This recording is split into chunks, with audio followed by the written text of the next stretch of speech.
Welcome back, everybody. Well, the man has finally appeared. He's been keeping me waiting for days. I'm delighted to welcome Hassan Hariry. He is the Chief Executive and Founder of the Titan Group, but he's also co-founder of Plus 971 Cybersecurity. It's an organization that I found really interesting when I did some research. Got a phenomenal collective team of unbelievable, capable cybersecurity professionals. I'm standing in front of this SOC, and I was speaking to one of the guys earlier about the capability these guys have. Blown my mind. We said yesterday we weren't going to talk about anything too technical, but I couldn't resist it. I've been speaking to people. Hassan, welcome to Let's Talk Cyber. Thank you. It's a pleasure to have you. So what I'm trying to understand is why you found it necessary to set up an organization like 971 Cybersecurity in the region. What was the thinking behind setting up this company? Let's be realistic. If all these products are working, all these companies are here. What we did is we brought a new mentality, we brought a new philosophy. We tailor-made the solutions. You know, people go mainly with branding and they go, I want this company, a US company, a Japanese company, UK company.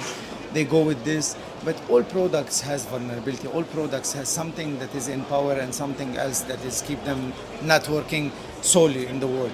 So what we did, we're bringing all the products together. We have an R&D team. In this region, the R&D was not a familiar thing. We're mainly consumer. We buy, we sell, we do. What we did, we literally tailored a solution based on the client's need with the client's budget. So we were able to appeal all SMEs at the same time, mega companies. And that's what made the difference here. So tell me a little bit about your customers, because what are the type of customers that you support in the region? Our main customer is UAE government.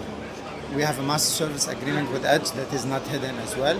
UAE is the window of the world, and UAE is the leading cyber country in the region. And that's a company, that's a country that has a huge market, and it's never saturated. Now, if you look, Thomas, the technology has a 40 days of age. Yeah. So you need to be active. And UAE is going. That's an e-government, you know. It's a zero corruption government. That's a government that doesn't have any paper. Yeah. So imagine how the country is moving. In the next 20 years, in the next 10 years, we will have flying taxi here. So we're ahead of the world. Yeah. And we're here, and that's the window of the world where we're staying, and we want to catch up. Yeah. It's an industry like no other. I mean, the pace that this industry is moving at is frightening. Yeah. You know, prior to the Internet of Things, this region was known for its oil wealth, and that's where the wealth came from. But seeing how the capability is growing at such a phenomenal pace, where do you expect this industry to be in this region in the next 5 years? Can you give us some predictions? If you look at the vision of the leaders here, they wanted to do a non-oil country. It's not related to oil. There is everything, literally everything here. And as we said before, not to repeat ourselves, it's literally the window of the whole world. So here, it's a land of opportunity. And if you look at the pace it's going on, it's even ahead of the planning. So you cannot even overlap the plan that the leaders made. But I guess this region by 2030 will be ahead of everyone else around by 20 years. Okay. How do you go about selecting the partners that you have? I recognize some brands, Acronis is well known, AT&T Cyber, these are organizations that are really well known, but what's your incentive for the selection process of the organizations you work with? I take it it's not just the fact of, selling more products. What's the driving force behind your selection? I'll give you the three cases here. R&D, and R&D. Research and development for literally every product. We believe in SMEs, we believe in headhunting, we're making here a competition so we can get all the hackers to try to find a vulnerability that we kept in the system, so we can understand who has this leverage in order to be able to join our team. We're open to learning, we're open to, our team is all over the world in conferences, doing training. As I told you, the technology is too fast and the country is too fast. We're just keeping up the pace and trying to be ahead of everyone else. Yeah, so if I was a client, where would I start in relation to engaging with Plus 971? What are the things that I should be asking you as a client, first and foremost? How can you make the difference? Yeah. That will be very easy for us. Yeah. Because we respect all the competition, but we know with the capabilities we made a combination between R&D, between high defensive security, between all the experts, between ex-intelligence people, between educational people. So we made a big blend that covers all our team. So we're using all this expert in order to tailor a product that we can sell to our end user to fully satisfy him. And how do you feel? Are you keeping ahead of the adversity? So the bad guys that we're all trying to protect our customers from. Do you feel you're keeping ahead of them, or are you playing catch up? I'll tell you something. There is no one in the world that is unhackable. Yeah. Let's be so we need to set expectations very right. Yeah. NASA was hacked. So let's be realistic into this. But what we do, we always put our products into test. We have a team that exactly do the same job of the bad guys, but we call them the white hackers. They just test the systems on daily basis, on a weekly basis, and test the client, and always put the system into test. Yeah, without being too intrusive. Tell me something about one of the intelligence companies that you have in your organization. What capability they bring to the table? Now, what we're bringing at the moment, that's an in-house investigation platform for Telegram. Yeah.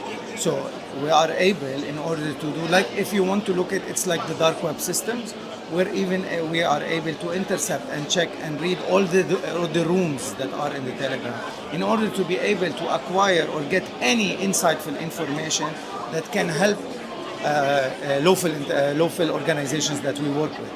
So based on this system, we were able to prevent crime, help law enforcement in order to set so much deal, and we are one step ahead of mainly the problems before it happens. Yeah. And I know we said we'd stay away from the technical stuff because everyone gets nervous, but I can't resist but ask you to explain a little bit about what's going on here with the SOC, because I spent 10 minutes speaking to one of your guys, and it's the first time I've spoken to anybody involved in the SOC that actually made it so simple for me to understand about the process, about how you assess the vulnerable, the attacks that are coming in. Can you give our listeners a real simple I give you a overview? very, very simple approach. Yeah. People, and especially SMEs, that covers more than 70% of the companies sitting in the UAE, cannot afford to have an expensive IT department or a SOC, which is Security Operations Center department, in order to be able to cover all their needs. Mm-hmm. What we did is we have blended all the products that you can even think of, because there is an X from US, and X from UK, and X from China, and X. What we did, we blended this in one system, and we are putting this all over the network, so we can put in layers in order to protect our customer, and we are renting the service to the client. So we're making the SOC as a service. If your capacity is only 10 computers, you will never be able in order to get an L3 analyst, because in the next few years, there is a worldwide shortage of the people who can understand this level of cyber activities. Yeah. So what we're doing is we are hiring these people and we are renting you these services. Okay, I see. So I'm not going to be rude and say this is a one-stop shop for cyber, but we're very close to a one-stop shop. It seems to me that you've got everything covered. Are there any holes or are there any gaps? What's missing here to expand on the capability already? Is there something that you don't feel you've got covered? To be honest, if there is anything that we don't find available in our shop, we will bring it in. Yeah. We respect all the competition, but we believe we are ahead of everyone else. Good. And what's one of your words of advice to business leaders that are out there that are absolutely bamboozled by the word cyber? Scares a lot of decision makers and companies because it is such a black art, or so people would like to make it think. If I was a chief executive of an international company, what's the one word of advice you would give him? We met a lot of CEOs that comes to us after the problem. Yeah. And the problem with CEOs that are not tech guys. I don't come from a tech background. No. At the same time, it's a way in order to facilitate this work, because you need to catch the pace. Nokia made one mistake. Yeah. They said no once, and it ruined the whole setup. Yeah. So my only word for CEOs is look ahead. So look at the problem ahead, because it will come to you. At one day it will come to you. Yeah. So you just need to be prepared with the right partner. Yeah. And then I guess you've just said the thing I was leading me on to next, the right partner. How on earth can organizations expect to find the right partner? There are 975 companies testing. Testing. Yeah. This is what we do for the customer. We don't charge them. We don't ask them, come and we want you to rent our service. No, we tell them, let us test your network, and then we will give you the vulnerability, and that will be a cost-free for them. Then we show them how weak they are, we show them how strong we are, and then we have a deal on table. This is for the Chief Financial Officer. You heard it here first. We don't charge you. They test your system, and then if they like what they see, I guess then you provide the service. Definitely. Yeah. There's no question in my mind that you are a leader in this space, certainly in this region, but learning about what you do in Lebanon, in India, and even in the UK, it's a testament to you as a company and to the organisation. All I can say is thank you so much for your time, and we're going to follow up with you guys in the future. It's been a pleasure to meet you.